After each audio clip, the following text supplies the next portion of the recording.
Welcome, everybody, to the NFL Presidential Address. It is week 9. It is Wednesday when we're taping this show, and I'm excited to do this all for you again every week.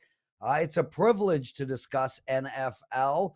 If you've never watched the NFL Presidential Address, basically, I go down every single game on the board. I give you my thoughts, side and or total, and some passes along the way. If I don't like anything, I'm not going to push it. I just want to tell you all this week, week 9, I hate the entire card. What does that mean? That means it's probably going to be my best week of the year. For some strange reason, every time I hate an entire card of games, I end up killing it. So take notes, get your pen ready, and let's have a great show. We also have Meghan Payton coming up at around the 15-16 minute mark. She will give out 3 prop bets. Make sure to stay tuned for her. And after that, I will give you my 3 best bets for the show. So how did we do last week? We did really well for our clients, and that is literally what matters to me. We went 7-4 for my client bets. We went 2-1 on the show best bets, but we did go 4-6 for all show bets and leans. Now, why 4-6 when we won 7 plays for our clients? Because the prop bets, which are absolutely destroying it. I went 4-1 in props last week. I don't get those plays till Friday. So if you want to follow my prop bets, you're going to have to buy my package. The lines aren't out. The tons of information still to go through, injury reports, etc., etc. I just can't get my prop bets done till Friday. Okay, guys, let's go. Well, Thursday night, we got Philadelphia going into Houston. It is -14, some big road chalk there, a total of 45. Both the favorite and the over have been bet up. It was 44-13. Look, guys, I would tell you I'm playing on this game, but I'm not. I'm passing for my clients, and I'm passing here. I'm not taking a -14 road chalk. This is not a good spot for Philadelphia, and Houston, frankly, stinks. So this is just a complete pass for me. Now we got our Sunday card. Indianapolis +5.5 going into New England. The total here is 39.5. And let's get into this game. There's simply no chance the Pats should be favored by 6 against almost anyone. That's how I feel about them right now. I know they won last game versus the Jets, but they did not cover the number 6. And I grant you, they were on the road, but this line is still just too high for me. Indy was totally outplayed versus Washington, and it showed as they lost. And I know this is not a great Indianapolis team. I'm going to make this quick. I have to take the dog here and the under. Indy is 1-7 to the under, and although this will turn around as the year progresses, New England's an under team as well. Both of them together. This game's got 17-13 written all over it. I'm taking Indianapolis plus the 5.5 and under the total of 39.5. Now we move to Buffalo going into New York. They're playing the Jets. The line was -13. It's been bet down to -12. The total is sitting at 47. Look, I've said this before. I'll say it again. Buffalo is a perfect football team. They are just incredible. I grant you they did not play well in the second half of the game against Green Bay, but they still won by 10. How can you bet this line, though, guys? I mean, technically, you got to look at the New York Jets. It's a division match. The Jets are playing good ball. They're coming off of a loss, but I just can't play against Buffalo. There's no chance. I do want to point out that Buffalo, even with their vaunted offense, is 1-6 to the under. The Jets are 3-5 to the under. I think we see a Jets team that tries to slow this game to a crawl. And for me, that's really the only way to look at this. Take the under. This game is 27-17 written all over it. Miami going into Chicago, -5 now for Miami. The total in this game is 45.5. It's been bet up from 44.5. And let me just make this clear. The Bears got Chase Claypool yesterday. What has changed? Nothing. They still stink, but I can't take Miami here. Terrible spot for this Miami team. plus more road chalk. I hate to say this, guys, but I'm passing on this game. And I'm going to be passing on a bunch of games, and it's literally because I can't find a bet. So let's move our attention to Minnesota minus 3.5 against Washington, a total of 43.5. All of a sudden, this Washington team is winning games. Oh, yeah, 4-4 on the season. What does that mean for us bettors? It means it's time to sell on Washington. I want so badly to bet Minnesota here. They are 7-1 on the year. They're playing outstanding football. They have a better offense than Washington by a mile. And I think their defenses are fairly even. The problem is this is a brutal, brutal spot for Minnesota. The bottom line here is we see this year in, year out. Minnesota has a tendency to play down to their competition. They also stink on the road. Technically, the play here is Washington, but how do you bet Washington here? They're just nowhere near as good as this Minnesota team. I have a very soft lean to Minnesota. I'm not even counting it as a lean. This game is a pass for me, but if a gun was held to my head, I would lean on the Vikings. Green Bay going into Detroit, another division matchup, minus 3.5 for the road Green Bay Packers. The total in this game is 49.5. And let's just get this out of the way. Green Bay is garbage. Their defense is mediocre at best, and their offense is Chicago Bear-like crap. What stands out to me when watching the Green Bay Packers is Aaron Rodgers. It feels to me like he actually wants to lose games. This is a guy that hates the head office of Green Bay, is pissed off about their drafting strategy, can't believe he doesn't have a big-time wide receiver to throw to, and he honestly looks like he wants to show this team up. His body language on the field is embarrassing. He is just a whiny dickwad.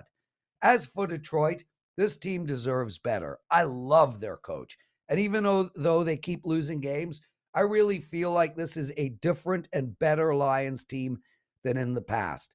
They have blown leads over and over and over again this year. This Detroit team could be 3-4, if not 4-3. Instead, they find themselves at 1-6. With all that said, so long as there's a hook out there, I see no other way of playing this game than to take Detroit plus the 3.5. I also like the over here. Now, I grant you the Pack are struggling to score, but freaking anybody, the Bears could score on the Lions. This season alone, Detroit has allowed, listen to this, these are points scored against Detroit: 38, 27, 28, 48, 29, 24, and 31. Even the crappy Packers should be able to get to 28 points against what is probably the worst defense in all of football. I lean on Detroit plus 3.5 and a greater lean on over the total of 49. Before we continue, guys, I just want to point out I'm rolling in the NBA. I'm rolling in baseball. I'm winning in hockey. Every single sport that is going on right now, I'm doing well in. My college football started off rough, but I have been winning of late. I am down in college football on the year, but man, my NBA, baseball, NFL, and hockey are just outstanding.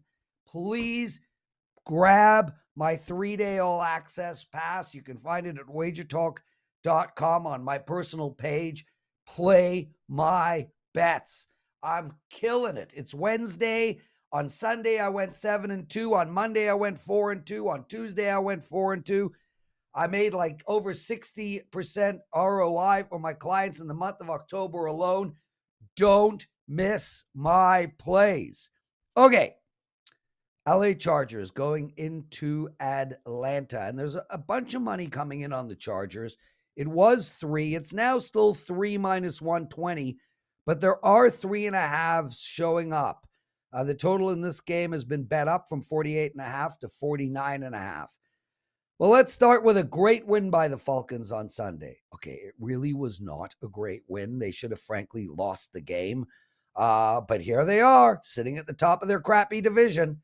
I think we have a great spot to bet the Chargers here, coming off 2 straight losses and a bye, sitting at 4-3 on the season, and really ready to put together a run. This Chargers team is much better than the Atlanta team. I know this is road chalk. I get that we have a West Coast team traveling east and playing a 1 p.m. game, but this Chargers team is just so much better than Atlanta. Take the 239 yards in the air that the Atlanta Falcons put up against the Panthers. Take that out of the equation. This team struggles to put up 120 yards of passing in any game this season. The issue here is the Chargers are just so damn injured. They're missing their top D-man in Bosa. They're missing both their wide receivers in Williams and Allen. Now, there is a chance Allen might play, and if he does, I'm all over the Chargers. Right now, I would love to pound the Chargers. I mean, literally bend them over, but I can't do it. It's a small bet. I got to lean for you guys on the Chargers. Now we got the Las Vegas Raiders going into Jacksonville. The line here is -1.5 for the Raiders. The total in this game has been bet up from 46.5 all the way to 48. And that's a big move because 47 is a key number. Anyway, how do we bet this game? Well, this is a spot for the Raiders, period, end of story. If they don't win this game, we might see Josh McDaniels fired after 8 games as a coach. He's just not doing a good job. I actually blame him for a bunch of the losses. This Raiders team was god-awful against the Saints, and Carr was brutal from start to finish. With that said, Jacksonville has lost 5 games in a row. Most were very close, but I just don't see these teams as equal at any position on the field. You know, from a market perspective, I think we've got the Las Vegas Raiders at the lowest spot they're going to be all season. Whenever a team is at the lowest point, that is exactly when you buy them. Now, one could say the same about Jacksonville. They're at their lowest point of the season, lost 5 in a row. But the bottom line is the Raiders are a good 2-5 team, and Jacksonville is a legit bad 2-6 team. So I think we have the Raiders at the very bottom of their market value, and I think we have Jacksonville around where they're supposed to be. Also, it's important to note that the Raiders have stayed on the East Coast this week, and that is something that does factor in to handicapping. It's a great bonding experience for the team, especially after a humiliating, embarrassing loss. I'm not going to overthink this play, guys. I want the better team off a humiliating loss, trying to turn their season around. We're taking the Las Vegas Raiders at -1.5.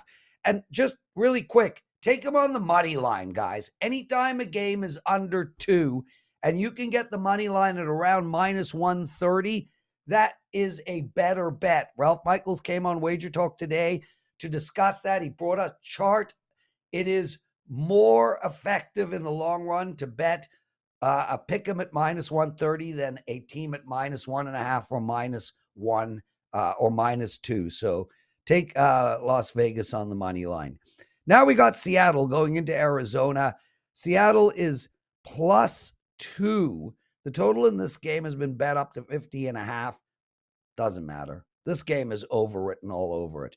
We put out a 5% play. That's the highest rated play we have at WagerTalk. We put out that on Arizona last week against Minnesota on the over. I like Arizona over again. First off, hats off to the coolest freaking 70-year-old on the planet. Pete Carroll, as of now, should be coach of the year. Geno looks great. Their wide receivers are good. Their running game is amazing. And although their defense is mediocre, they have slightly turned the corner. It's hard to play a side in this game, as I do believe Arizona is better. However, Seattle is playing better football right now and feeling really good about themselves. We know the Hawks can get us 24-plus points in this game. They're averaging 26-plus a game. And although Arizona has started off slow, they put up 26 and 42 points in their last 2 games, and they should be able to get us to 26 as well. I see no other way to bet this game. Take over 49.5. Take over 50.5. It was 49.5 yesterday. LA Rams going into Tampa Bay. This is a straight pass for me, guys. I'd love to bet this game. It's a sexy game. I can't come up with a damn thing. These two teams are total messes. I'm going to pass. As for Tennessee and Kansas City, I'm in play. That game is only $9. I put that game up on Monday. It's my featured game of the week. So anytime I can get a play up on Monday, it remains $9 for the whole week. So if you want to know my bet on the Tennessee Kansas City game, it is $9. And as for the Monday night game, Baltimore and New Orleans, I will be on play on that game as well. So for the sake of the show, it is a pass. That's it. Top to bottom. It's Meghan Payton time. Meghan, the mic is yours. Thank you very much, Prez. Happy NFL Week 9. I've got 3 player props for you. We'll start in Thursday Night Football. That's Eagles versus Texans. Eagles 13.5-point favorites. But let's start in Houston. How about running back Dameon Pierce over 64.5 rushing yards? Dameon Pierce has hit over this number in every single week except 2 times. Pierce is a great addition for this Houston offense. He's strong, lower body is great. He's breaking through tackles, and he's getting 77% of the carries. This Phillies defense is great. Run defense, just average. I'm looking at Dameon Pierce over 64.5 rushing yards. Let's switch over to the Eagles. How about wide receiver A.J. Brown over 69.5 receiving yards? A.J. Brown, probably the best offseason transaction in the NFL, my opinion. A.J. Brown is 6th in the league in receiving yards. He's hit over 69.5 4 times this year. He's going up against a Texans defense that can't stop wide receiver ones. 5 times this year, the Texans have been able to go over 69.5 receiving yards. I don't think A.J. Brown's going to be much different. Take over 69.5 receiving yards. Lastly, let's switch over to Sunday Night Football. I'm looking at running back Derrick Henry under 119 rushing yards. Now, this is Wednesday. The lines aren't out yet, but the reason I'm looking at 119.5 is because Derrick Henry is going to have a rude awakening. He's been fantastic. He's averaging over 100 rushing yards. And look, Henry had 219 rushing yards last week. It's going to be different against a Chiefs team. The Chiefs are 3rd in run defense. Derrick Henry is not going to be able to be as important in the run game because guess what? The Titans are going to need to throw the ball if they want to compete against the top scoring offense in the league in the Kansas City Chiefs. Take the under 119.5 rushing yards for Derrick Henry when the lines are posted. Take the over for running back Dameon Pierce, 64.5 rushing yards, and take over 69.5 receiving yards for A.J. Brown. That's what I have for you for NFL Week 9. Go cash some bets, and thank you, Prez, for having me on. We're back. Outstanding stuff from Meghan Payton. Guys, as I told you at the beginning of the show, I give out 3 best bets at the end of the show, and we are now at the end of the show. Please make sure to bet all my plays. My NHL, my NBA, my MLB, my NFL. You can skip my college football. It's mediocre at best. But all the other sports, totally kicking ass. Grab that 3-day all-access pass. And also, guys, for $9, grab my Tennessee KC bet. It's over at WagerTalk.com. As for your best bets for this show, take Indianapolis and New England under 39.5. Take Green Bay and Detroit over 49.5. And take the LA Chargers at -3. That's it. Make sure to like this video. Make sure to just subscribe to our channel. Make sure to subscribe to our TikTok channel. Make sure to download our WagerTalk app. And make sure to comment on this video. I read them all and I respond to a lot. I love you guys. Thanks so much for watching. We'll see you next week for Week 10. Namaste.